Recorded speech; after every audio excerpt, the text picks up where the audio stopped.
morning po sa ating lahat. Tayo po ay magsimula na ng ating pagsamba sa ating Diyos na totoo at Diyos na buhay. Ating pong call to worship ay manggagaling po sa Psalm 115 verses 1 to 11. Tanging sa iyo lamang, Yahweh, ang dakilang karangalan. Hindi naman maaangkin pagkat ito'y iyo lamang. Dahilan sa ika'y tapat at wagas ang pagmamahal. Ganito ang laging tanong sa amin ng mga bansa. Nasaan ba ang inyong Diyos? Ang palaging winiwikan, ang Diyos namin nasa langit, naroroon ang Diyos namin. At ang kanyang ginagawa ay kung ano ang ibigin. Ginawa sa ginto't pilak ang kanilang mga Diyos. Sa kanilang mga kamay nitong tao ang nag-ayos. Totoo nga at may bibig, ngunit hindi makapagsalita. At hindi rin makakita mga matang sadyang sadya. At hindi rin makarinig ang kanilang mga tainga, ni hindi rin makaamoy ng ginawang ilong nila. Totoo nga na mayroong kamay, ngunit walang pakiramdam. Mga paay mayroon din, ngunit hindi maihakbang. Ang gumawa sa kanila at pati ang nagtiwala, sana ay makatulad din ng gayon Diyos na ginawa. Ikaw, bayan ng Israel, magtiwala sa Panginoon. Siya ang iyong sanggalang, laging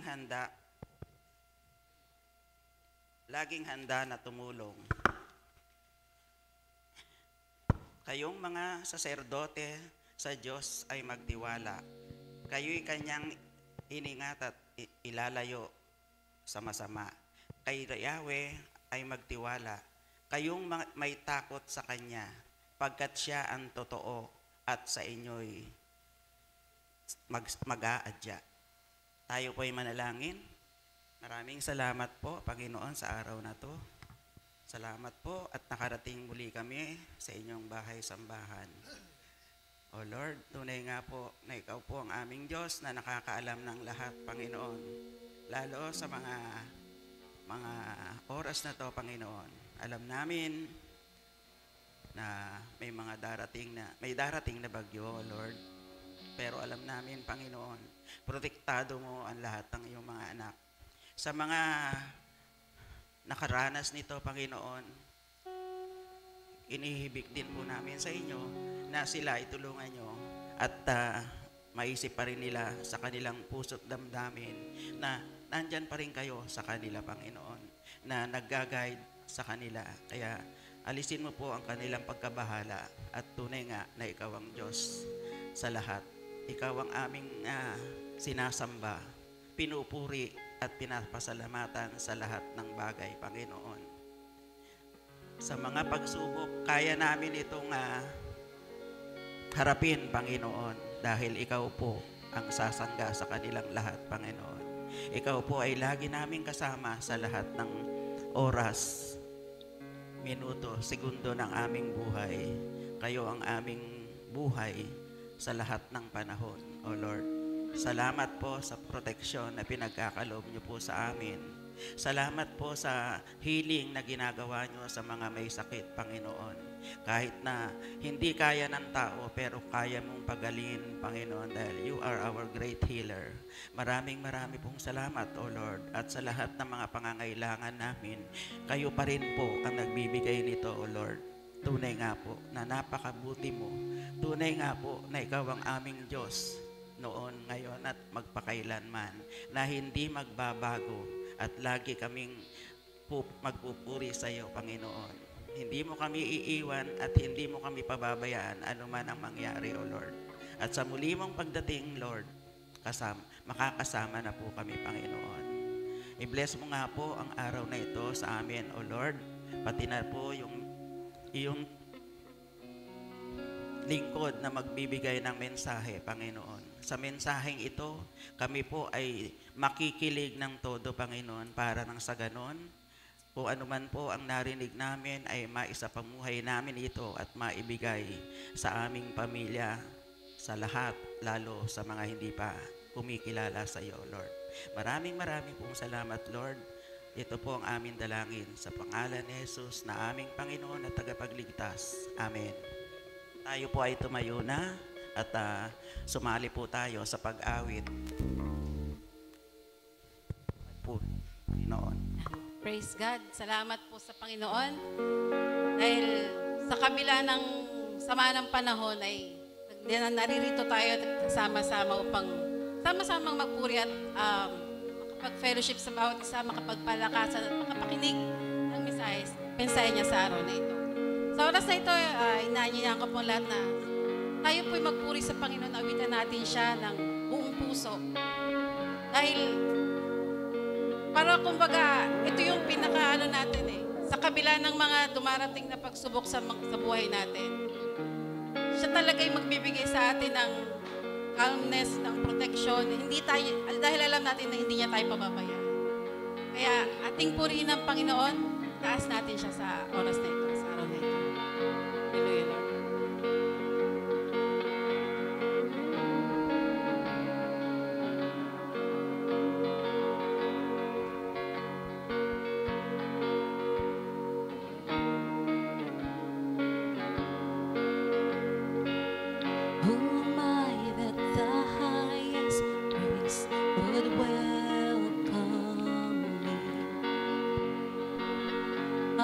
Lost, but he brought me in. Oh, his love for me. Oh, his love for me. Who the sun sets free, always free indeed. I'm a child of God. Yes,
You are for me, not against me.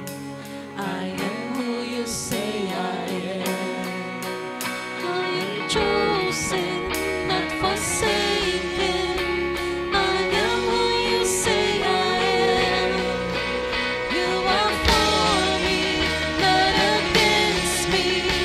I am who you say I am. I am who you say I am. Who the Son sets free, oh, is free indeed. I'm a child of God. Yes, I am. In my Father's house, there's a place for me. I'm a child of God. Yes, I am. I am chosen. I am chosen, not forsaken. I am who you say I am. You are for me, not against me. I am who you say I am. I am chosen, not forsaken. I am who you say I am. You are for me, not against me. I am who you say I am. I am who you say I am. The sun sets free, oh, is free indeed. I'm a child of God. Yes, I am. In my Father's house, there's a place for me. I'm a child of God. Yes, I am. Yes, Lord God, salamat Panginoon. Salamat Lord God sa pagkilala mo sa amin, Panginoon, at iyong mga anak. Salamat Panginoon. Dahil tunay nga Panginoon na ikaw ang aming Diyos na buhay. Ikaw ang aming Diyos na makapangyarihan sa lahat. Salamat Panginoon sa pag-ibig mo sa amin. Salamat Panginoon dahil hindi mo po kami pinababayaan, hindi mo kami iniiwan, Panginoon. Kami rin po yung humihingi ng tawad, Panginoon, sa mga pagkakasala namin, sa mga bagay na nagagawa namin na hindi nagiging kalugod-lugod sa iyo, O Lord. Salamat po sa grasya mo, Panginoon, na ating nariyan upang kami tanggapin, upang kami yakapin mo, Panginoon. Hallelujah, Lord. Patuloy po nating awit ang Panginoon. Patuloy nating itaas ang kanyang pangalan. Patuloy nating itanghal ating Panginoon sa ating mga buhay.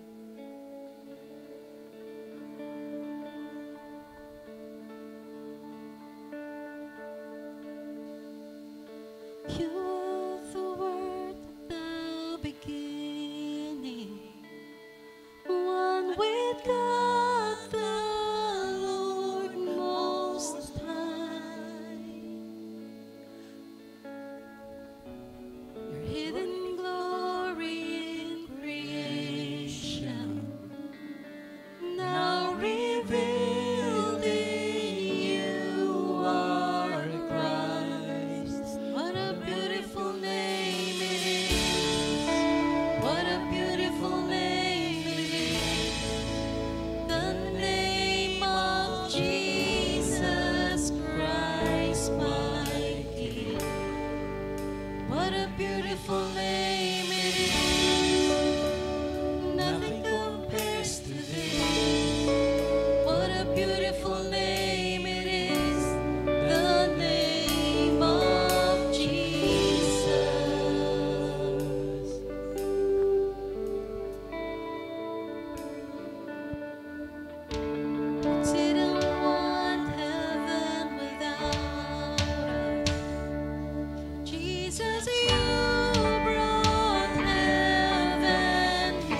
sing and great.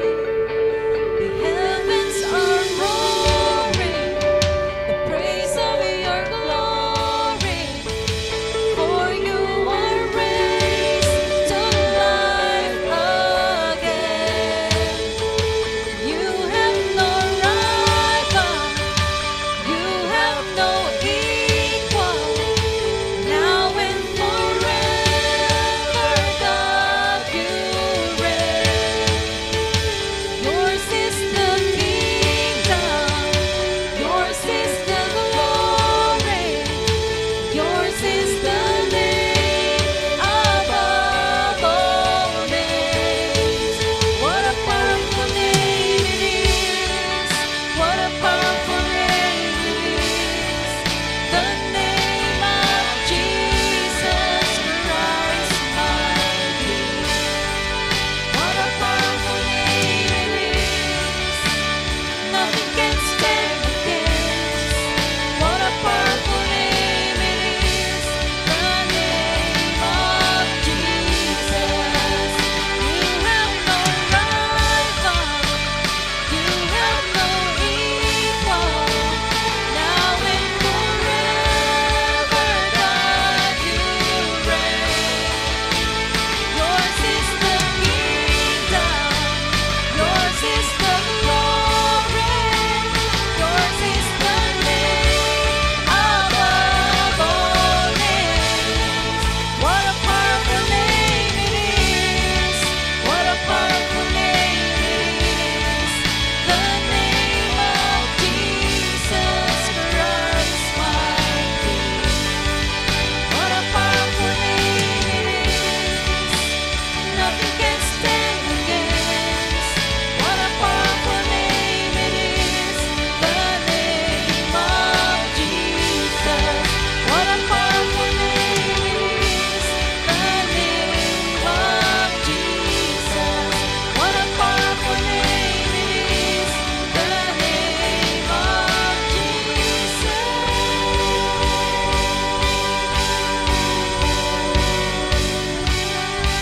Yes, my God. We worship you, Lord.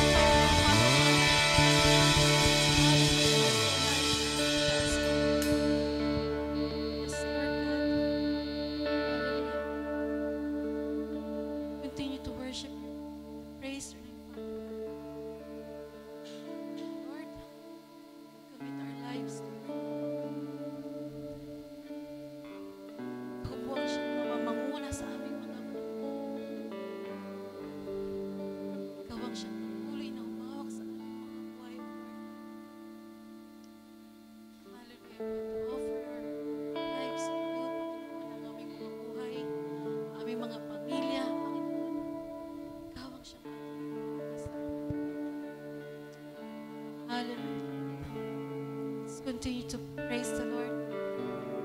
Patuloy po natin siyang awitan.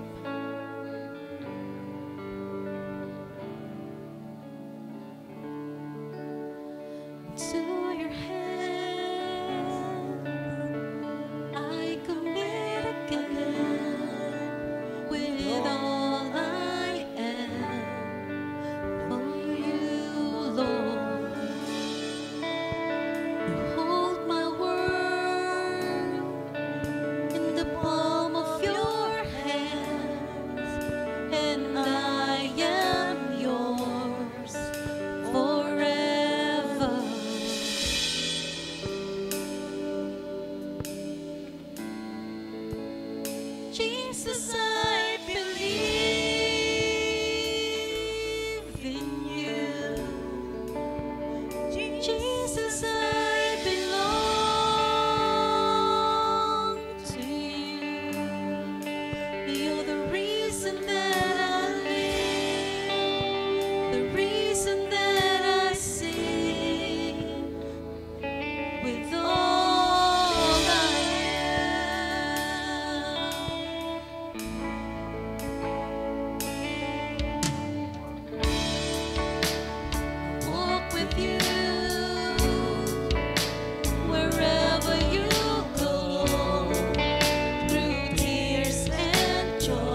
Jesus, I belong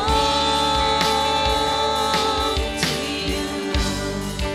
You're the reason that I live, the reason that I sing.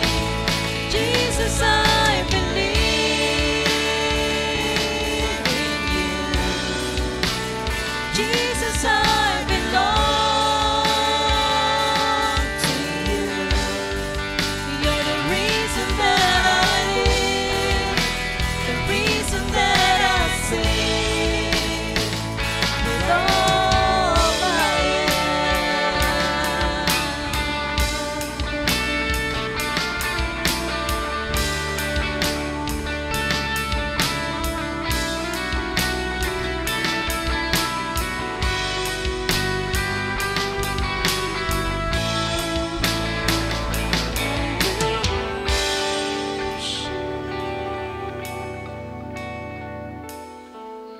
I will worship you. I will worship. I will worship you. I will worship. I will worship you. I will worship.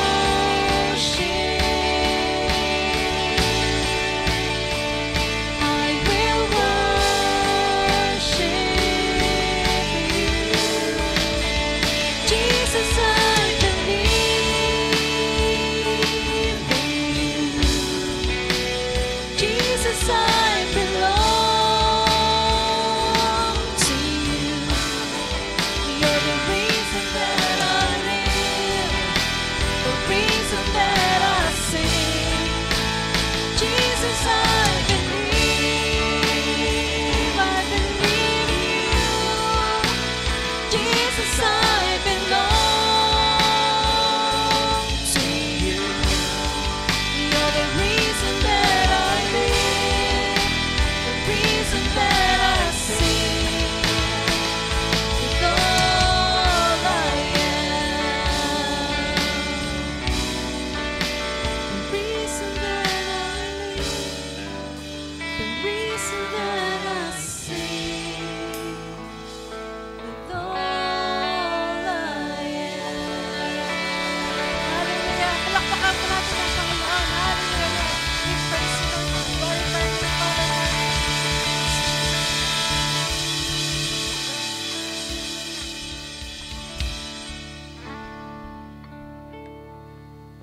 Praise the Lord.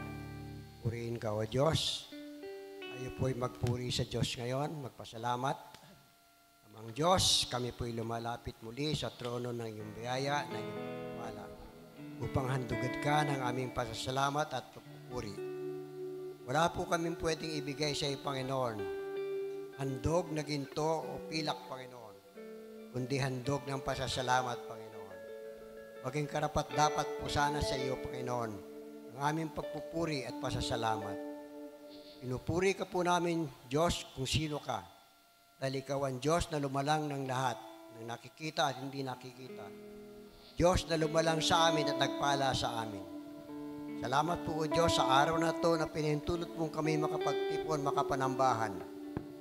Upang sa ganon ay maalala namin uli na ikaw ang Diyos na dapat naming sambahin. At wala nang iba, Panginoon. Kahit ano pa man ang marinig namin sa iba, ikaw lamang ang Diyos na totoo. Kaya po, Lord, pinupuri ka at pinadakila ka namin, Panginoon. Sinasamba ka po namin, Panginoon. Maging karapat-dapat nga sana sa iyo ang aming pagsamba, Panginoon. Lord God, marami po kaming pagkukulang sa iyo, Panginoon. Minsan po, Lord, para bang ordinaryo na lamang ang pagtitipon, Panginoon. Wala na sa puso namin ang tunay na dahilan kung bakit kami nagtitipon, Panginoon. Wala na po yung pagpupuri sa iyo. Wala na yung paggalang sa iyo, Panginoon. naging ordinaryong bagay na lamang ang pagparito namin sa dakong ito. Nawala na po sa isipan namin, Panginoon, na kami nagtitipon upang ikaw ay parangalan at sambahin at pasalamatan sa lahat po ng biyayang tinatamasa namin. Kung tutuusin po, Lord, higit pong disastrous yung mga nadanasan po ng ibang bansa, Panginoon, sa dumating na bagyo. Ngunit kami narito, Panginoon, iniiwas mo sa kapahamakan. Kaya po, Lord, sa amin pong pangungumpisal ang pagkukulang namin sa iyo. Sana po'y maging katulad kami ng tao na nakasulat sa Biblia. Ang sabi niya, I believe, forgive my unbelief. Ganon din po kami, Panginoon. Naniniwala kami sa iyo, ngunit kulang ang aming pananampalataya. Gusto po naming maging mapanampalataya, Panginoon. Gusto naming manampalataya sa iyo, O Diyos, dahil ikay Diyos na totoo. Sana po, Lord, kami maging totoo din sa iyo. Magpakatotoo kami sa aming sinasabi, Panginoon. Na ang lahat po ng sasabihin namin ay hindi lamang namumutawi sa aming mga labi, kundi nanggagaling sa aming mga puso. Patawarin mo kami, O Diyos, sa laki ng pagkukulang namin na hindi namin napupunan na. At ang sumasaisip na lang namang namin ay ginagawa namin ang aming katungkulan. Ang dapat pong isipin namin, Panginoon, ay ginagawa namin ito dahil sa pag-ibig namin sa iyo. Pagganti sa pag-ibig na nagmula sa iyo, Panginoon. Kaya po, Lord, patawarin mo nga po kami, Panginoon. Lord God, salamat po sa lahat ng kaloob mo sa amin. Sa buhay na walang hanggan na pinagkaloob mo sa bawat isa amin. Sa bawat isang nananampalataya kay Jesus, Panginoon. At ito po'y walang kapalit, Panginoon. Walang bagay na makakapantay sa dakilang pag-ibig mo, Panginoon. Sa buhay na walang hanggan na aming tinatamasa. Na maging sa oras na ito, Lord God, dumating man ang paghuhukom. Kami hindi natatakot, kundi naliligayahan, Panginoon, dahil makakapiling ka po namin. Ang amin lamang pong pinagdarandam, Panginoon, ay yung mga kapamilya namin, mga kaibigan, mga kamag-anak, maging mga kakilala, Panginoon, na hindi pa kumikilala sa Panginoong Hesus. Nakalulungkot po isipin, Panginoon, na pinahintulot mo, pinagkaloob mo na ang lahat ng pamamaraan upang makapagbalik loob sa iyo. Ngunit marami pa rin po nagbubulag-bulagan. Marami pa din na nagbibingi-bingihan, Panginoon. Sana po'y kahabagan mo kami, ang aming bansang Pilipinas, Panginoon, na nasadlak po, Panginoon, sa dusa, Lord God. Sana po, Lord God, kami bilang isang bansa, bilang isang taong Pilipino, Panginoon, lahat kami, Panginoon, ay matutong magpakababa sa iyo ngayon. Humingi ng kapatawaran, Panginoon. Hanapin ang mukha mo, Lord God. Manalangin sa iyo, O Diyos. Tumalikod sa lahat ng masama, Panginoon, upang sa ganon ay dinggin mo ang aming panalangin, Panginoon. At nang sa ganon ay pagalingin mo ang aming bansa, Panginoon. Lord God, marami na po sa kababayan namin ang totoong naghihirap, Panginoon. Lalo na nga po yung mga dinaanan ng bagyo. Mga magsasaka, mga mangingisda, mga mas mahirap pa sa amin, Panginoon, ay lalo pang nasadlak sa hirap, Panginoon. Alalahanin mo po sila, Lord. At alam namin, inaalala mo sila. Ngunit gano'n na nga lamang ang pagkukulang namin sa iyo, Lord God, na hindi kami totoong naniniklob sa iyo. Hindi kami totoong nagbabago, Panginoon. Puro nasa isipan lang namin ang pagbabago at hindi ginagawa ng aming mga puso, Panginoon. Ang mga katawang ito na kaloob mo, Lord, nawa po ay maging karapat-dapat na pag-aalay sa iyo upang magamit mo sa iyo, pupurit lululhati pa na iyong pangalan. Dinggin mo, O Diyos, ang aming mga panalangin ngayon, ang aming mga hinaing. Lalo na nga po yung sa aming may mga karamdaman, Panginoon. Hinihiling po namin ngayon, O Diyos, ang ngalan ni Jesus na aming Panginoon, na aming tagapagligtas. Abutin mo po sila, Lord God. Pagalingin sa kanilang mga karamdaman ngayon, Panginoon. Hinihiling po namin ang patuloy na paggaling ni Gigi, Panginoon, maging ni Lara, Lord, ni Ian, ni Pot, Panginoon, ni Jocelyn, ni Lelaine, Panginoon, Lahat pa po ng mga kiramdaman na hindi ko nababanggit, Panginoon, abutin mo sila ngayon ng iyong biyaya, na yung pagpapala ng kagalingan, Panginoon, ipakita mo, ipamalas mo sa kanila, Diyos, na ikaw ay tunay na Diyos na aming sinasamba. At makita namin ang kalwalhatian mo, Panginoon, habang kami narito pa sa lupa. O God, patawarin mo nga kami sa aming mga pagkukulang, Panginoon. Sa kakulangan namin ng pagkilala kung sino ka, O Diyos, kung ano ka sa amin. Kaya po, Lord, kami taos-puso nagpapasalamat ngayon sa lahat po ng kaloob mo, sa lugar na ito na pinadadausan namin pananambahan. Sa music team po, Panginoon, na walang sawang nagsisilbi, Lord God, na nagsisikap na ikaw ay mapapurihan sa pamamagitan ng talentong pinagkaloob mo sa kanila. Sa mga leaders po namin, Lord, na nagtuturo sa mga kabataan, Panginoon, sa mga Bible study leaders, O God, patuloy mo silang biyayaan, Panginoon, upang higit na lumalim ang aming pagkakilala sa iyo. Higit na maging makatotohanan kami sa aming pagsasabing kami nananampalataya, Panginoon. Salamat po, O Diyos. Pagpalain mo po ang BCFC, Panginoon, ang lahat po ng kasapi dito, upang maging kasangkapan sa pagpapalaganap ng salita mo, Panginoon, dahil lalo't higit na kailangan ngayon na maipahayag ang iyong pag-ibig, Panginoon, upang sa ganun nga, Lord God, ay matauhan na ang marami. Sana nga po, Lord God, ay matuto kaming kumilala sa mga babala na yung pinahihiwatig, Panginoon.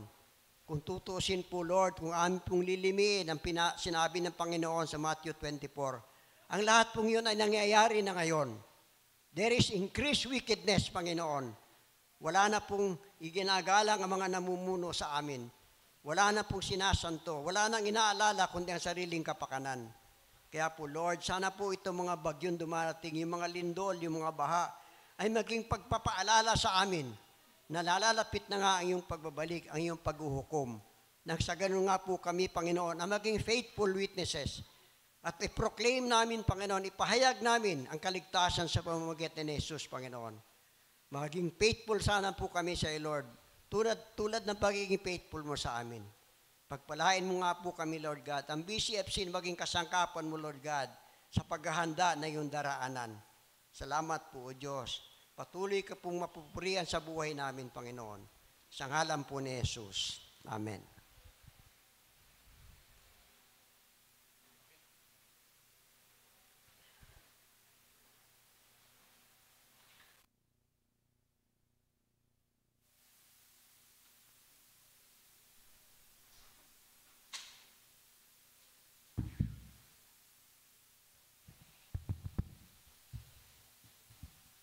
Purihin ang Diyos sa umagang ito. Papasalamat ako sa Panginoon na kasi kahapon nag-aalala din si Pastor Kit na baka hindi maganda yung panahon at magandang loob siya na sakali pwede siyang humalili para siya yung magsasalita ngayon. Sinabi ko na lang na kung maganda yung panahon, makakabiyahe ako, kakapunta. At niloob nga ng Lord na makarating ako ngayong umaga na iningatan niya. Wala yung better half ko eh. Hindi ko na pinasama na nag-aalala ako baka alalahanin ko rin siya pag malakas na yung ulan pag uwi.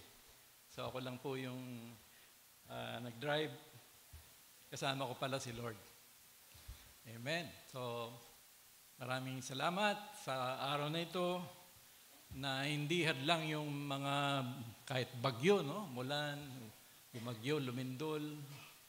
Nakakatuwa na ang biyaya ng Diyos ay patuloy na nagsusustain sa atin upang maipagpatuloy yung napakahalagang bagay. Yun nga yung pananambahan. Yun po yung pinakamahalaga eh. Dahil dito na-express talaga yung Diyos kung paano siya kumikilos, yung love niya na nagmamanifest through our God-given ministries. Nakaka-bless po na meron na umuna sa pananalangin, kahit na 78 years old na yan, nanunguna pa rin yan. Sorry Kuya Ben, nabisto yung edad mo. Napakatindi po nung biyaya ng Diyos. Salamat sa marubdob na panalangin. Gayun din, doon sa spirit-filled na ating yung praise and worship. Nakaka-bless po na andun pa yung accompaniment ng ating mga banda, yung ating banda, musicians. Nakaka-bless po kasi God-given talents ito, abilities. Na ito yung topic nga natin, kumbaga, serving the King with His gifts. No, yung kung ano yung mga binigay sa atin ng Lord, talents, abilities, spiritual gifts, ay magamit, no, sa kanyang purpose. At ang purpose ng Lord talaga, kahit kailan, laging maganda yan eh. No, laging maganda kung ito yung purpose niya, ito yung design niya, at ito ay magagamit hindi lang para i-bless ka, family, kundi i-bless yung church. No, as you use your God-given talent and ability. Yun po yung ating magiging tema ngayon sa pagpapatuloy ng serving the King with His gifts. Noong unang linggo ay inumpisahan ng ating pastor, ni Kit, no? Ang naging tema niya, yung attitude of serving. No, ano ba yung dapat na attitude natin kapag tayo ay naglilingkod sa Panginoon? At napaka-basic doon yung humility. Kasi pag sinabing serving, nandun na yung root word na serve, no? At ikaw ay servant. No? So, maganda po yung attitude of humility. At yung ikalawang linggo, ang naging direksyon naman niya, yung examples of serving, dalawang Bible character, no? Yung the Samaritan woman, and then si Zacchaeus, na isang chief tax collector. Nakita natin kung paano siya na naglingkod na sa magkaibang paraan na sila ay ginamit ng ating Panginoon. Ngayon, ang magiging tema natin, gusto ko muna magkaroon ng isang katanungan. No? Ano kaya ang mangyayari kapag ginamit natin yung isang bagay na hindi based dun sa design nito? No? Ginamit mo yung isang bagay pero hindi ganun yung design eh. Mga bagay, halimbawa, yung mga sasakyan, sasakyan. No? Ang design niyan ay diesel eh. Kinarga mo ba naman ng gasolina, no, ka-Jetro? Halimbawa, diesel engine yan eh. Ano kaya mangyayari? No? Mga appliances natin, lalo na yung mga may kamag-anak sa abroad, usually 110 yung voltahe niya eh. 110, ano? Kaya pagdating dito, kailangan pa ng transformer. Pero minsan, nakakalimutan natin. Isasaksak natin sa 220. Ano mangyayari? Sira. Po. So, ganun po. Mapipicture natin eh. May kanya-kanyang design talaga yung bawat bagay na dapat nakaayon dun. No, yung paggamit. In the same manner, sa buhay Kristiyano, mga kapatid. Dahil ang Diyos ang nag-create, no? Siya yung merong design ng buhay. Siya yung nagmamay-ari sa atin. So tayo, bilang Christians, may design talaga siya. Specifically, dun sa ating paglilingkod. Ano ba yung design na binigay niya para sa atin? Sapagkat kung hindi natin maipapamuhay yun, ay hindi ko ma-imagine yung buhay na hindi naka-align dun sa purpose na may-ari. Hence, siguro kaya minsan parang despite our material blessings, parang something is wrong pa rin eh. Something is missing pa rin sa buhay ko. Na po, yun pala, you're missing God's design, yung purpose para sa buhay mo. Lalo na sa paglilingkod. Na mismo yung napaka gandang bagay na yon, no, na dinesign ng Lord. So, yun po yung ating magiging direction ngayon. Papamagatan nating living out the God-designed ministry. Living out the God-designed ministry. At ang teksto natin ay mahaba ito dapat eh. 1 Corinthians chapter 12, 31 verses ito. Pero binawasan ko na lang simula po sa verse 4 hanggang 26. So, I'm inviting you to please rise up para sa paggalang po. sa ating Diyos, sa kanyang mga banal na salita. And I'll be reading from the New King James Version, beginning with verse 4. 1 Corinthians chapter 12, 4. Hanggang 26 lang. There are diversities of gifts, but the same Spirit. There are differences of ministries, but the same Lord.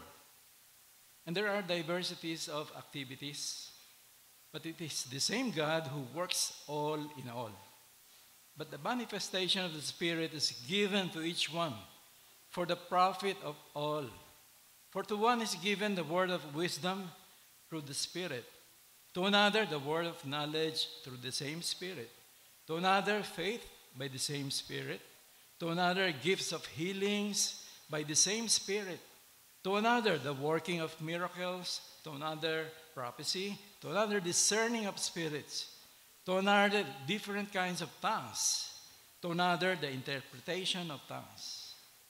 But one and the same Spirit works all these things, distributing to each one individually as He wills. For as the body is one and has many members, but all the members of that one body, being many, are one body, so also is Christ. For by one Spirit we were all baptized into one body, whether Jews or Greeks, whether slaves or free, and have all been baptized, made to drink into one Spirit. For in fact, the body is not one member, but many. Verse 15. If the foot should say, because I am not a hand, I am not of the body, is it therefore not of the body? And if the ear should say, because I am not an eye, I am not of the body, is it therefore not of the body? If the whole body were an eye, where would be the hearing? If the whole were hearing, where would be the smelling? But now God has set the members, each one of them, in one body, just as He pleased.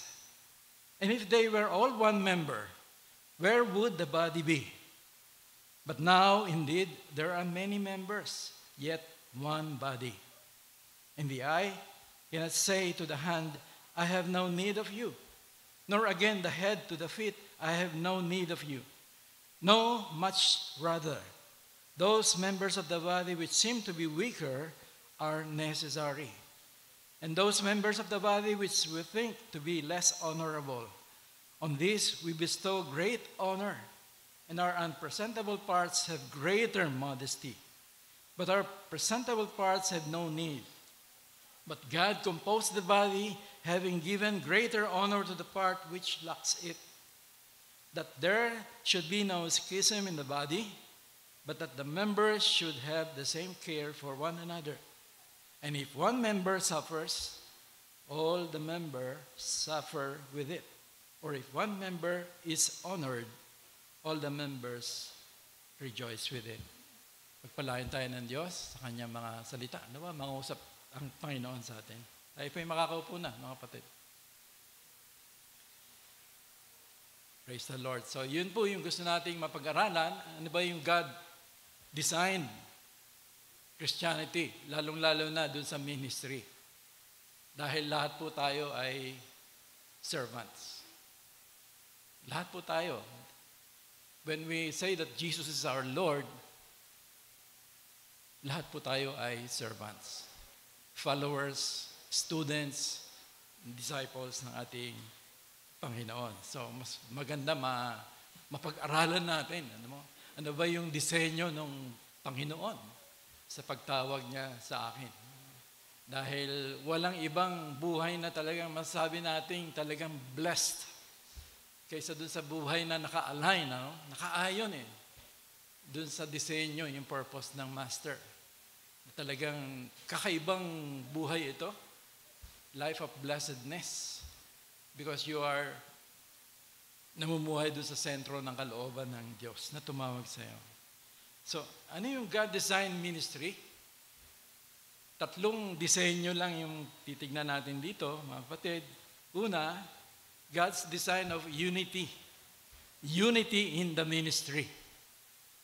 yung pagkakaisa doon sa mga kapatiran na naglilingkuran.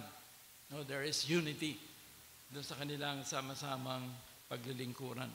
At makikita natin yung unity in diversity sa ating Diyos. Doon pa lang sa kanyang nilikha, no, sa sangkalangitan. Sabi nga ng Salmo ay, the heavens declare the glory of God, and the firmament shows His handiwork. Na kung titingnan po natin yung kalangitan, nung bata ako, talagang habit ko talaga tumingin doon sa kalangitan dahil namamangha ako no? Talagang nakakakonekta ako agad sa Panginoon habang pinagmamasdan ko yung kanyang creation. Kamangha-mangha ito, breathtaking, na yung karamihan ng mga stars na ito, mga heavenly bodies, na nasa order, hindi nagkakaroon ng pagkakabangga-banggaan. Sabi nga ng mga scientists, meron daw 200 billion trillion stars. No? 200 billion trillion stars, estimate nila, no? Na nandun sa sangkalangitan, na likha ng Diyos. Iba-ibang mga sizes ito, itong mga stars ito. No? Tulad nung ating araw ay medium size star. Kung di ako nagkakamali, yung elementary pinag-aralan namin ito. Yung ating araw ay medium size star. Imagine 200 billion trillion stars, iba-ibang klase yan, iba-ibang sizes. Ang Lord ang nag-create niyan, and yet there is unity. No? May unity, and then andun pa yung mga galaxies. Trillions of galaxies na nag-exist. Ganun po kamangha-mangha ang ating Panginoon na talagang unity in diversity. At gayon din sa ating biological creation, makikita po natin na nabanggit na ni Pastor Kit doon sa kanyang mensahe, doon sa creation. No? Nakikita po natin iba-ibang uri ng hayop, iba-ibang family, classes, maging sa tanim, puno, halaman, iba-ibang uri. Pero there is unity, there is harmony. In fact, there is interdependence sa bawat isa. Perfect po yung creation. Makikita natin dahil perfect yung nag-create nito. At ito'y refleksyon ng ating Panginoon. No? Yung kanyang kaningningan, yung kanyang kaluwalhatian. Nagmamanifest dun sa kanyang creation, lalong-lalo na sa unity in diversity. Reflection din ito ng unity ng God the Father, God the Son, and God the Holy Spirit. One God in three persons. Anong basis ng unity? Mga kapatid, unity ng ating ministries. Sabi po sa verse 4, there are diversities of gifts, but the same Spirit. Unang basis, no? Iisang Espiritu yung nagkaloob nito, no? Spiritual gift ito Kung ano man yung gift mo, ito ay spiritual gift. Iisang Espiritu ang nananahanan sa bawat Kristiyano, individually, and at the same time, corporately. 1 Corinthians 3:16, 1 Corinthians 6:19, na we are the members of the body of Christ and we are God's temple, the Holy Spirit living inside of us. Tayo po'y templo ng banal na Espiritu na nananahanan sa atin. So there is one Spirit na nagkaloob nitong spiritual gift na ito. Kaya maganda mabigyan natin ng pansin ito, mga kapatid, na naalala ko yung prayer kanina na parang nagiging ordinaryo minsan yung pagdalo. Pero nami-miss natin as you serve the Lord, you are endowed, you are enabled, you are empowered by the Lord para makapag-serve. Meaning kasama mo ang Panginoon na naglilingkod ka So doon pa lang makabuluhan na Doon pa lang nakaka-bless na Kasi hindi ikaw kundi empowerment yan Grace ng Lord yan. Walang pwedeng makapagmalaki na ang galing ko, na ang husay ko. Pero ang totoo, dahil sa Espiritu na nananahanan sa atin. Kaya nga spiritual gift yan eh. Sana po makita natin yun and then it will make a difference how we worship, how we serve the Lord. Wow. So unang basis, one Spirit. Kalawa, there are differences of ministries but the same Lord. Sabi po sa verse 5. Isang Espiritu, isang Panginoon. Sino yung Panginoon? Panginoon Jesus. Siya po yung ating pinaglilingkuran dito. No? Siya yung ating shepherd. Siya yung ulo ng iglesia.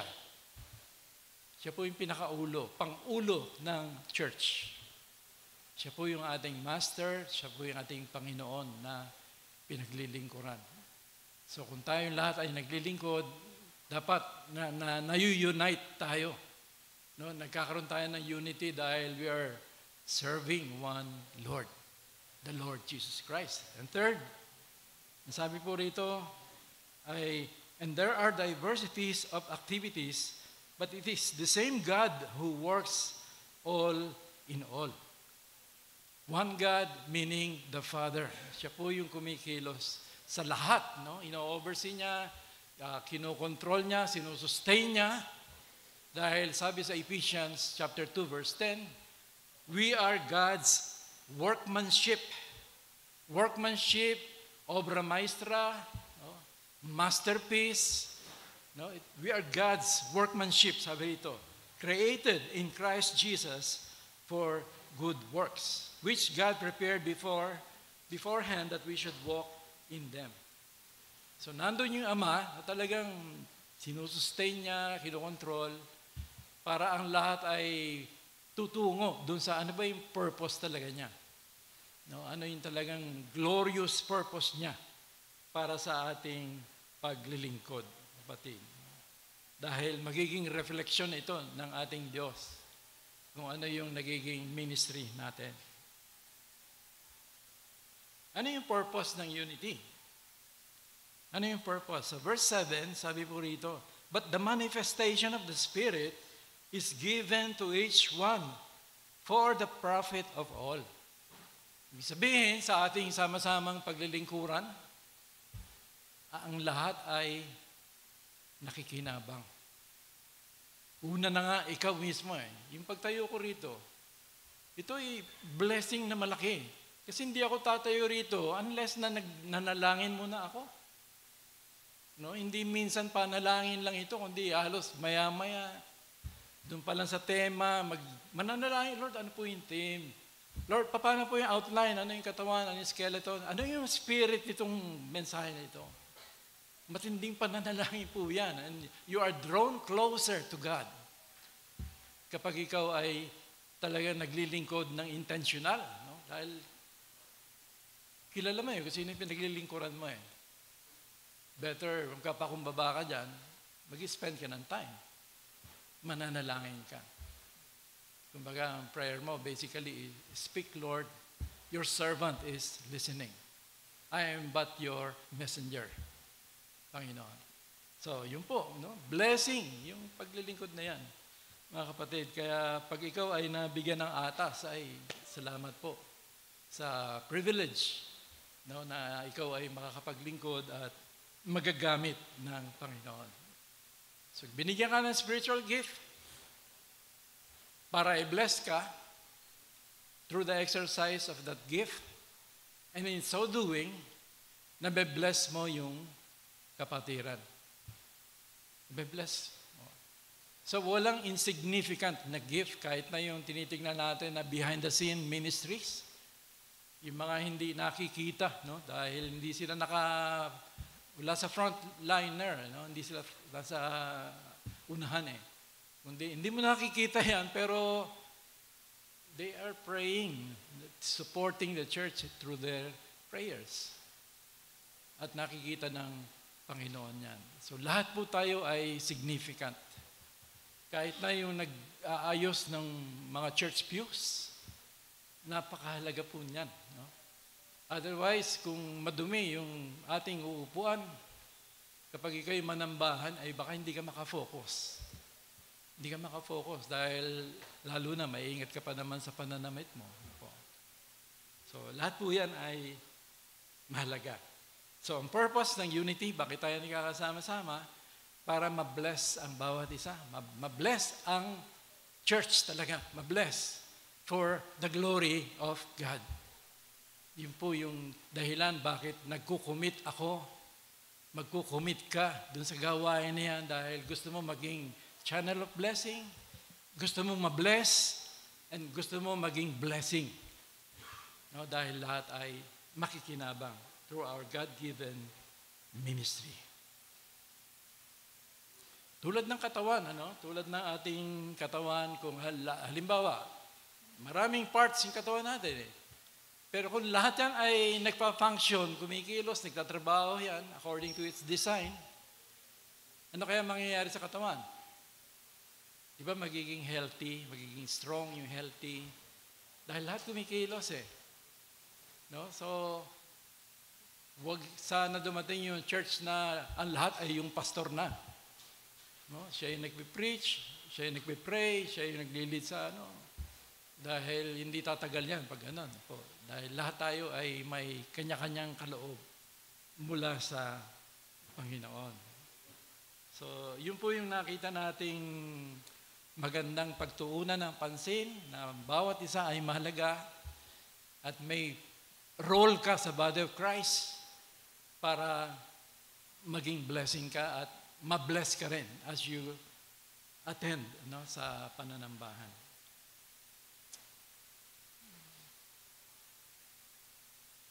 Madalas yung gamitin yung siga daw yung siga, Siga, may mga kahoy ito na nakasalang doon. So, i-consider mo na tayo yung kahoy na nakasalang doon, na kung sama-sama tayong nakasalang doon sa apoy na yun, maalab yung ningas nung siga Pero kung aalisin mo halimbawa, aalis ka rin doon sa ningas na yon, mapabawasan yung alab. And at the same time, maaapektuhan ka rin. Mawawala yung ningas mo kapatid Now, simpleng illustration po how it affects our church, yung worship kung hindi ka committed. Ikaw mismo ay maapektuhan pati na ang katawan ni Kristo.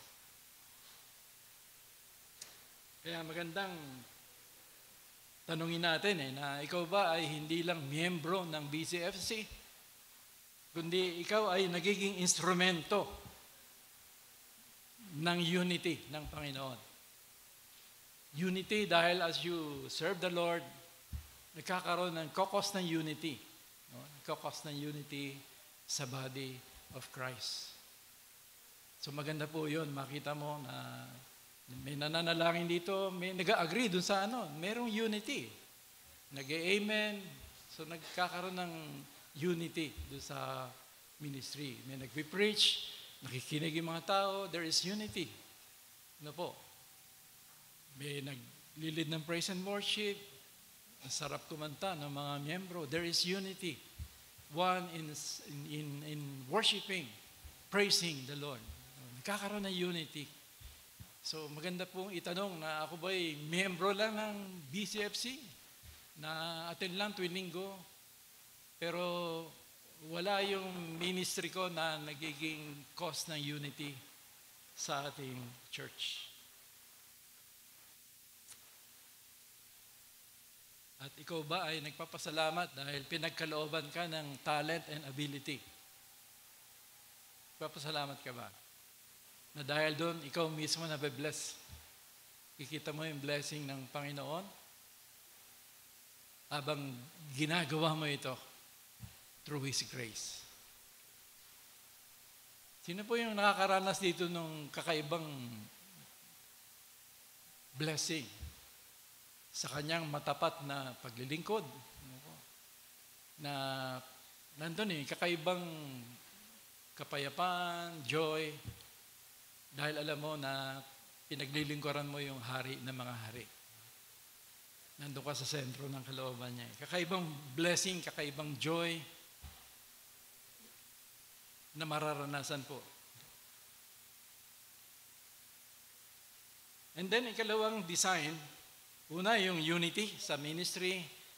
Pangalawang design, yung partnership in the ministry. Partnership sa verses 12 hanggang 24. Nasabi nga rin, for as the body is one and has many members, but all the members of that one body being many are one body, so also is Christ. For by one Spirit we were all baptized into one body, whether Jews or Greeks, whether slaves or free, and have all been made to drink into one Spirit. For in fact, the body is not one member, but many. So ito yung design, partnership. Kasi member ka nung one body na yan. Member ka and then part ka nung one body na yan. And therefore, nandun yung membership, nandun yung partnership. Kasi kabahagi ka eh. Hindi lang sa pagdalo, kundi sa paglilingkod. Kabahagi ka rin sa paglilingkod. Maganda makita po natin yon. Di po ba yung ating human body? Partnership yan eh. Hindi pwedeng puro mata lang, puro bibig lang, no? Kundi lahat yan, nagkakatulungan yan, partnership. Yun po yung illustration ng church. At yun yung design ng ating Panginoon.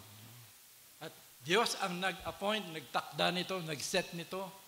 Unang-una, yung pagiging kabilang mo dun sa universal body of Christ. Nung ma-born again ka, naging Christian ka, nilagay ka ng banal na Espiritu into that one body, the universal body of Christ. Napabilang ka dun sa mga niligtas ng Panginoon. And then, hindi lang yun, kundi inilagay ka rin dun sa local church. Sa local church. At dun may exercise yung God-given ministry, kung ano man yan, na si Lord din ang nagbigay, nag-set, nag-appoint, nag-ordain kung ano yung magiging function mo dyan sa local church. Maganda po na papag-isip-isipan natin ito, mga kapatid. Otherwise, baka hindi nagiging meaningful yung ating pananambahan. Kung hindi malinaw sa atin ito, na hindi lang ako miyembro ng BCFC, kundi niloob niya na maging kabahagi ako sa ministry, lalong-lalo na sa paglilingkuran, dahil ito yung design ng Lord.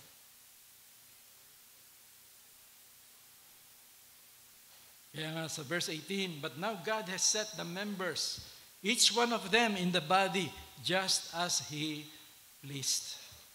So si Lord po ang nag-set noon, nag-decide kung ano yung magiging participation mo, ano yung magiging ministry mo. Kaya maraming lessons na dapat matutunan dito, mga kapatid. Lalong-lalo na sa ating attitude. Titignan natin mamaya, no?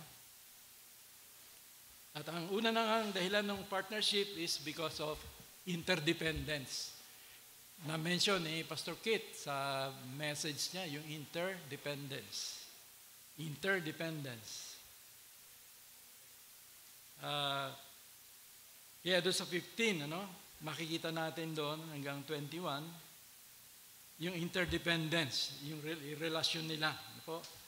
Yung pagiging pangangailangan nila ng bawat isa, mga kapatid. Kasi hindi po puro mata lang, hindi puro bibig lang, kundi kailangan natin yung function, yung purpose ng bawat isa towards building up the body of Christ. Interdependent po tayo, mga kapatid. Halimbawa, nakatayo kami rito, kung wala yung nananalangin, nagsusuporta doon sa likuran, halimbawa. Di po ba? May tendency na baka hindi ganoon ka-powerful yung delivery ng message. Kasi yung kaaway talagang umaatake po yan. Pero kung nandun, yung mga tulong ng kapatiran ay nagiging maganda, maayos yung paglilingkuran sa loob ng kapatiran. So dito sa interdependence, makikita natin each member's ministry is important and necessary. Napakahalaga po, nabanggit ko na kanina ito, even the least gift or ministry is indispensable. Ito po yung binabanggit sa verse 22. So hindi natin pwedeng sabihin na hamakin natin yung parang hindi significant na gift. Pero hindi po dapat ganun yung ating magiging attitude dahil kailangan natin yan eh. Halimbawa, sa katawan natin, masabi natin mga list na parts, halimbawa itong mga kuko, fingernails or toenails, na ang gamit nito, palagay ko, yung support do sa fingertips, support, protection. Dahil kung wala yung mga nails na yan, eh, paano kami magigitaran? Nila Kit, nila Gis. Mahirap tumugtog po na wala yung support ng mga kuko. No? Sa toenails, support din po yan mga kapatid. Eh, napaka-useful pa naman ng kamay so that kung wala yung support, yung protection ng mga nails na yan, ay baka hindi makaka-perform. Yung buhok natin, sa akin nga, konti na lang eh, pero mahalaga pa rin yan. May purpose po yan, yung mga eyebrow, eyelashes, dahil nagbibigay protection. Nagbibigay protection sa ulo, sa mata, ano po? Yung mga hair na yan, so that through those hair, ay nabe-prevent yung pagpasok ng mga dirt, dumi, alikabok. Lalo na si Kuya Bok, maya-maya may sipon yan eh. Bawal yung alikabok. Andun si Kuya Bok sa uli. Kung wala yung mga buhok sa ilong, ay hindi po tayo makakapag-preach dito palagay ko. So napakahalaga po, no? Interdependence. Ang lahat ay significant. Bakit? Dahil Diyos ang namili niyan, Diyos ang nag-decide niyan, Diyos ang nag-set niyan. Dahil siya ay may purpose. At ang purpose niya ay laging maganda, laging best ang purpose ng Panginoon. So that you do not go against God's purpose. So each member's work contributes to the building up of the body. Lahat yan ay significant dahil niko-contribute sa pagtataguyod ng katawan. No? Sa Ephesians 4:16, sabi roon, from whom the whole body, joined and knit together by what every joint supplies, according to the effective working by which every part does its share, ano nangyayari? Causes growth of the body for the edifying of itself in love. Kaya maganda po sana no, na dumating yung time na talagang halos lahat na ay may function. Po. Dumating sana tayo sa ganun time no, na makita natin ma-discover natin yung ating ministry. Ano ba yung ministry natin, mga kapatid? Sa Bible kasi makikita natin yung mga spiritual gifts kung i-categorize natin. Meron mga supernatural gifts. Meron mga gifts na nakaka-edify, yung nakaka-build up. Meron mga gifts about leadership, administration. Sa music, meron din. Po. Meron din mga gifts na sa support, helps. Meron po sa Bible. At marami pang iba. Meron ding gift of craftsmanship. Kuya Jethro, eksperto dyan. No? Craftsmanship. Dahil sila yung gagawa ng mga Bible stand, yung mga ganito, binigyan ng talento no? About craftsmanship. Kaya maganda po yung pananambahan, mga kapatid. So, maganda, maipag-pray natin, Lord, tagal ko na sa BCFC, tagal ko ng Christian, ano po ba yung spiritual gift? Ano po ba yung ministry ko? Dahil wala naman po yung gift of sitting lang, sabi ni Bok na yun. Wala raw yung gift na nakaupo ko lang dyan. Dahil iinit yung puwet mo lagi. Kakapigsa ka pa nga eh. So, ipag-pray po natin. Ano yung gift natin na magagamit? No? Ang last design na gusto natin makita, una yung design of unity sa ministry. Ikalawa yung design of participation in the ministry. And third, ay yung design of ministry that is governed by the love of Christ. A ministry that is governed, directed, compelled by the love of Christ. Maganda makita po natin ito. Ang ministeryo na wala yung pag-ibig ni Kristo, wala ito. Nothing. Walang kabuluhan ito. Kung wala yung pag-ibig ng Lord na nagko-compel, nagda-direct, nag-govern sa'yo, bakit ka naglilingkod? Una-una, sabi nga sa prayer, because I love the Lord. Because He first loved me. And then I love the kapatiran. No? Dahil tulad nila, tulad ko, kami ay minahal ni Kristo. Hinandugan ng kanyang buhay. So ito dapat, mga kapatid, yung motivation natin eh. Bakit ba ako nagsaserve? Nandun ba yung pag-ibig ni Kristo? Nandun ba yung talagang care mo na nais mo maging pagpapala sa kapatid?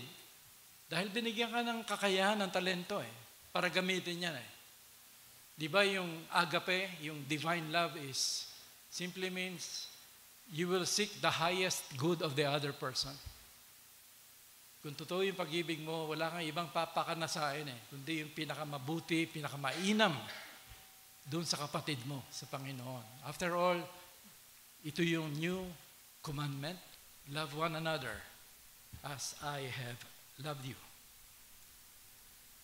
So, yun po yung gusto nating i-emphasize dito, na yung ministry that is governed by love.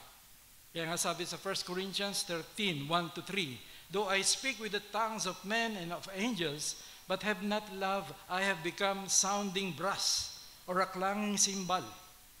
And though I have the gift of prophecy and understand all mysteries and all knowledge, and though I have all the faith, so that I could remove mountains, but have not love, I am nothing.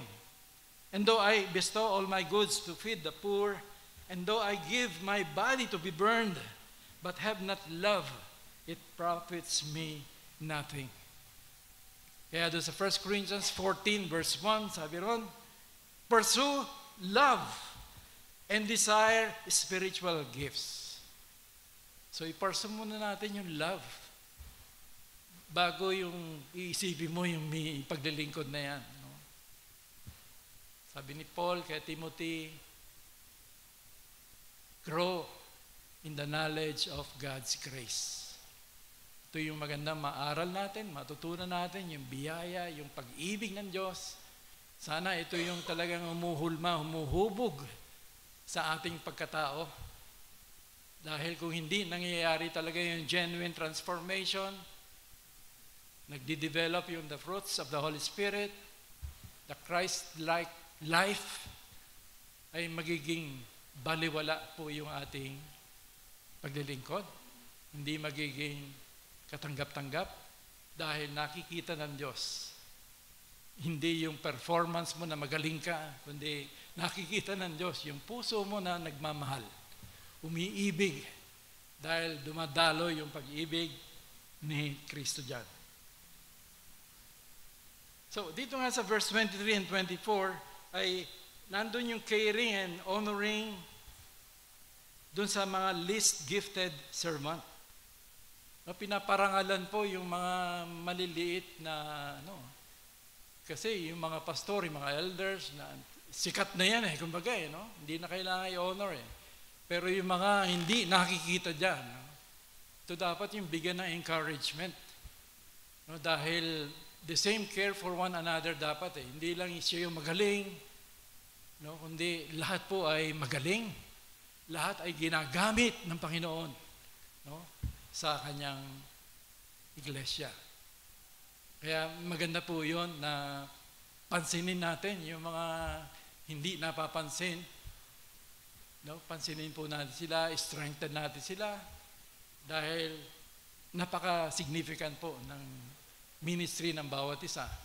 Hindi lang kaming mga tumatayo rito, kundi lahat po. Lahat po tayo dyan, mga kapatid.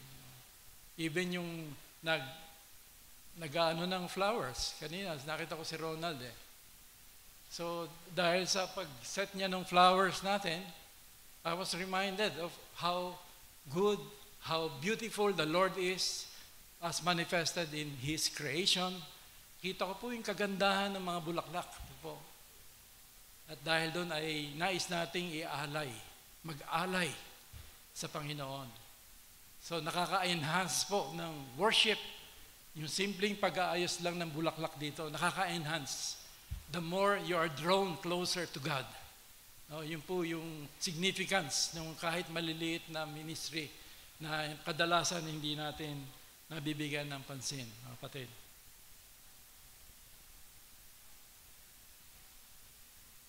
So, nandun din yung united in the band of love. Verse 25, sabi rito, that there should be no schism in the body, but that the members should have the same care for one another. Same care for one another. Walang division, walang factionalism. Ako kay Pablo, ako kay Apollos, ako kay Barnabas. Dito siguro, ako kay Kit, ako kay Bok, ako kay Ben. Ako. Walang ganon dapat. Merong unity. Walang factionalism. Yun po yung dapat dito dahil binibigkis tayo ng pag-ibig ni Kristo. Ano ba yung nagkakos ng division sa body of Christ? Ano po yung nagkakos ng division? Basically, yung pinag-uusapan namin ni Ben kanina, yung pride. Yung pride, ano po? Para sa akin ito, siya yung magaling eh. Kasi siya yung magaling mag-message. So nagpapagalingan tayo, nakakalimutan natin na si Lord ang nag-decide, si Lord ang nagbigay ng kaloob na yan so that wala dapat yung pagpapagalingan natin. Ano po? So kung meron mang division or factionalism sa church, nauna na muna yung pride puro. Yung pride. Dahil nakasentro sa tao yung ating pananaw at hindi dun sa nagbibigay ng kaloob, ng biyaya. Kung merong nagkakos ng division in the body of Christ, meron naman nagkakos ng edification ito. Ano yung nagkakos ng edification ng church? Yung pag-ibig. Pag-ibig, yan po yung sinasabi sa 1 Corinthians 8, verse 1. Sabi po, now concerning things offered to idols, we know that we all have the knowledge.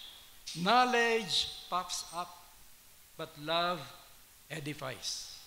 Yung karunungan daw ay nagpapayabang. Papagalingan yung mga taga-Corinthians eh. Nagpapagalingan kasi gifted sila eh. No? Papagalingan eh. So, dahil doon ay nagiging mayabang. No? Pero kung may pag-ibig, sabi po ng 1 Corinthians 8:1, love edifies. Ito talaga yung magtataguyod sa katawan ni Kristo. Pag-ibig. Kasi walang ibang magaling eh, kundi yung Panginoon eh. Walang ibang pupurihin eh, kundi yung Panginoon eh. So nagkakaisa tayo ron eh. At siya yung kumikilos sa ating lahat towards our edification. And then, ano ba yung ministry na governed by the love of Christ? We suffer and we rejoice with one another. Suffering and rejoicing with the members. Sa verse 26, nandun po yun, makikita po natin yun eh. Kung merong blessing, may natanggap yung kapatid, nakiki-rejoice ka ba? Sa totoo lang, Ano yung nararamdaman mo? Ikaw ba'y nakikigalak? Doon lang sa mga sumapit sa kanilang kaarawan. Blessing po yan eh. Another milestone yung tutuusin eh. Nandun ba talaga yung pasasalamat mo sa Diyos na binigyan ng kapatid ng another year? At dinadalangin mo na maging meaningful ito at maging kagamit-gamit sa Panginoon. So nandun ba yung talagang you share with the members of the body of Christ in their sufferings, afflictions, as well as in their rejoicing, in their blessing? Ano yung ebidensya na ikaw ay member ng katawan ni Kristo? Ano yung ebidensya? Na ikaw ay bahagi. Ito na po yung ebidensya eh. You suffer with them. You rejoice with them. Kasi hindi ka matutuwa eh. Dahil kabahagi ka ng isang katawan na yan eh. Di po ba dapat ganun? Yun yung lohi ka nun eh. Kabahagi ka, na-bless yung kabahagi, damay ka ron. Yung isang member naman, halimbawa, nagkasakit. Matutuwa ka ba? Hindi. Kasama ka doon sa katawan na yan eh. Sabi nga ni Anton, sakit ng kalingkingan, sakit ng buong katawan. Nasa Bible naman yon. No? Talagang hindi ka magsasuffer eh. Pero ang tanong, ito ba yung nagiging manifestation sa'yo? Pag may blessing sa church, yung mga kapatid, nakikigalak ka ba sa kanila? Kung may suffering, nakikiramay ka ba? Talagang nag-spend ka ba ng time sa kanila? Babatiin mo man lang, kukumustahin mo man lang? Ito po sana yung picture ng BCFC. Hindi lang tayo magaling maglilingkuran, no? Kundi magaling tayo sa pagmamahalan lalo na. Dahil dito natataguyod. Dito na i-edify ang katawan ni Kristo. At dito talaga na-express ang Diyos na siya talaga yung kumikilo sa atin because He is a God of love. No, yun po yung evidence that we are His disciples. By this, all men will know that you are my disciples if you have love for one another. So, lalong nakikita ng community, Christ-centered niyang BCFC niya. Kasi nagmamahalan sila eh. Nakikita namin yung pagkakaisa nila eh. Yan po yung challenge sa atin sana. Ano po. Pero nga nabalitaan na ganito nangyari sa isang kapatid, bigyan mo naman ng panahon. Kahit na doon sa ating group chat, mga kapatid, makibahagi ka, makialam ka. Batiin mo yung kapatid, no? Na nag-graduate siya, may natanggap na blessing. Kasi kailangan po natin yun eh, para express yung pag-ibig ni Kristo eh. Minsan, may mga kapatid na masyadong sugatan, na nangangailangan ng affirmation, nangangailangan ng may strengthen sila. So how do you do that? Bababa ba ang Panginoon? Di ba gagamitin tayo para i-strengthen yung kapatid na nanghihina? So sana yun yung maranasan po natin. A ministry, a church that is governed by the love of Christ. So ano ang resulta if we live according to God's design? Lalo na sa ministry natin. Sabi nga ng Psalms 19 verse 1, the heavens declare the glory of God. The skies proclaim the work of His hands. So nire-reflect po natin yung Panginoon, yung kaningningan, yung kaluwalhatian ng Panginoon. Nire-reflect natin as God's masterpiece and most cherished creation. As we all work in the church using our God-designed spiritual gifts given to each of us for His kingdom-building purpose in the church and community. So, ganun po yung mangyayari na nire-reflect natin yung kaluwalhatian ng Diyos na nagbigay sa atin ng talents, ng abilities na yan dahil siya yung mapapaluwalhatian dyan. A Christ-centered, Spirit-filled, and empowered life. Di po ba? Naglilingkod ka, hindi yung lakas mo, hindi yung talino mo. Kakayahan ng banal na Espiritu yung ginagamit mo. Katalinuhan ng Panginoon yan. Pag-iibig ni Kristo yung dumadaloy dyan.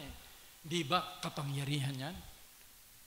Di ba makapangyarihang buhay Kristiyano yan? Malakas, matibay.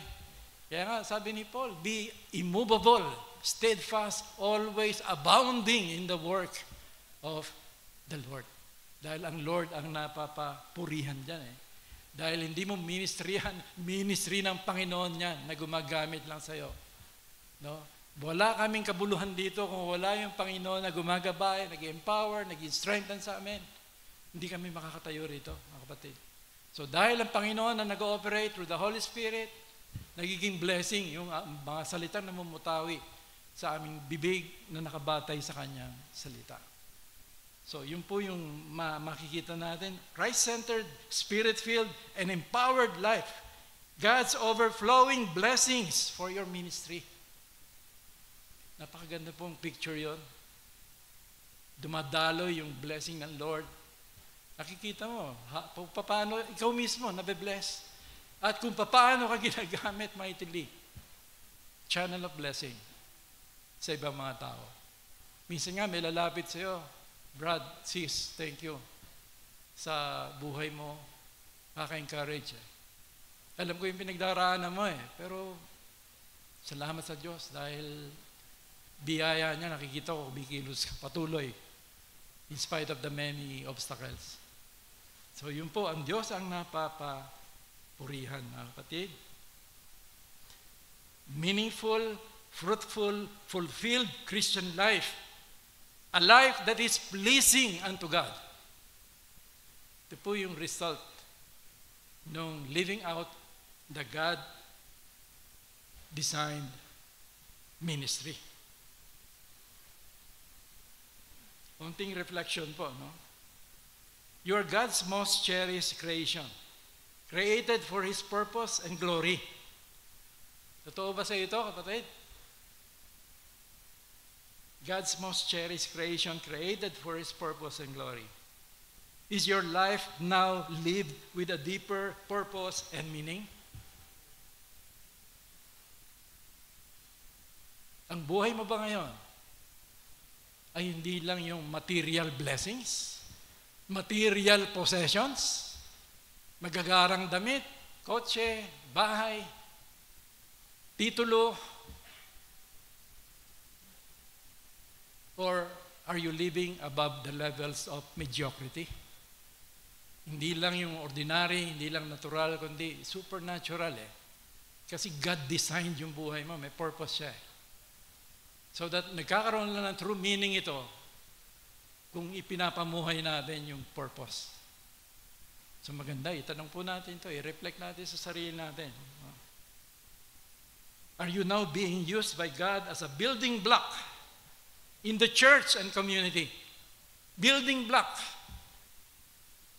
Kumbaga, isa kang hollow block nakasama nung marami na ginagamit para itayo yung kaharian ng Diyos. So it's either you are a building block or you are a stumbling block. Na sa halip na you gather the people of God, you scatter. Kasi hindi mo na ipapamuhay yung God-given talent and ability. Is your life aimed at pleasing God by aligning with His purpose and design? Mga reflections po. Ang church ay tulad ng isang symphony orchestra na binubuo ng isang tagapangunang konduktor. At mga musikerong gamit ang iba't ibang musical instruments, percussion, string, wind instruments. At sa pag-perform ng bawat isa, sa pangunguna ng magaling na konduktor, ay lumilikha ito ng napakaganda, kamangha-mangha at makapigil hiningang musika na napakasarap at makalulugod, mapakinggan at mapagmasdan. Nawa po, ang buhay natin ay kabilang tayo doon sa symphony orchestra na ginagamit ng Lord talaga, at dahil doon, nahahayag yung kanyang kaluwalhatian dahil siya yung nag-design ng buhay mo. Tayo manalangin. Diyos, salamat po Panginoon. Pinagkakatiwala po namin ang iyong mensahe na napahayag ngayon. Ikaw po ang kumilos upang magkaroon ito ng paglalim sa aming buhay. Upang maipamuhay namin, Lord. Dahil ikaw yung Panginoon, ikaw yung Diyos na lumikha. Ikaw yung author ng aming buhay, and therefore, ikaw din yung may purpose nito. Grant us, Lord, the humility na talagang alamin namin ito dahil ito yung kalooban mo, Panginoon.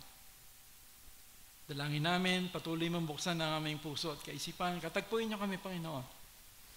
Nawa, hindi kami matahimik hanggat hindi namin talaga natutuklasan ano po yung purpose mo sa amin. Sa lalong ikapagpapala ng aming buhay at ikakagamit nito bilang blessing din naman sa marami sa pagtatag mo ng iyong kaharian. Ito po ang aming panalangin sa pangalan ni Jesus. Amen. Thank you, kapatid.